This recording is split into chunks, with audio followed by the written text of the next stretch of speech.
your 40s now and you're trying to figure out what to do. And the dating scene is just a interesting place, especially as a Christian, trying to figure out what to do. So what's it like?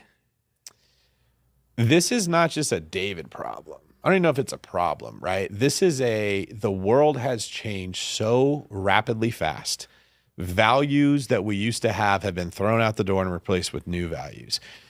And that change has not been good for relationships. So, I mean, I've noticed a difference just in the last 5 years of dating. It's wildly different over 5 years. And there is a lot of content out there. You've had some of the guys on your shows that talk about this stuff. I think transparently, most of what those guys say is objectively true. Mm-hmm. I don't always agree with the prescription they offer when they give the diagnosis. If that makes All right, sense. you need 12 girls. Yeah, there you go. I don't think that's going to make you as happy as you think it will when you haven't had 12 girls. But that doesn't mean that they're wrong in saying men are like this and women are like this and this is what women want and this is what men want. There is wisdom in that information. Where I think I differ from them and probably you is the way that you use that wisdom isn't always the best. So one of the things I've noticed is that there are certain things that across different cultures, men are wired this way and women are wired this way. And when you resist that, you just make everything hard.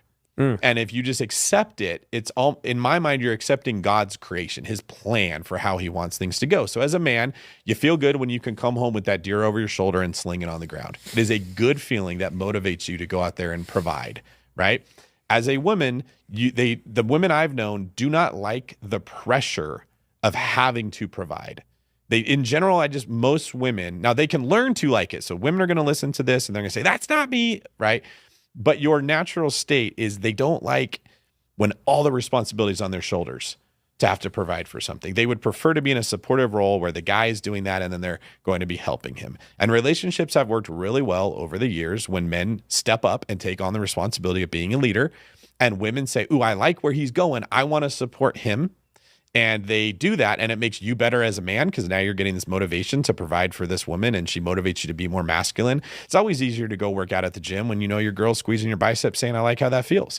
When you got nobody squeezing your bicep, it's hard to remind yourself you need to get up in the morning. It's almost like God created women to motivate us to go do masculine things. You look at the world we're in right now, at least in like California where I live, there's this fascination with proving you don't need a man that a lot of the women have. They want to prove I can do it on my own. I don't need you. Now you've got all these men that are being told, I'm not needed.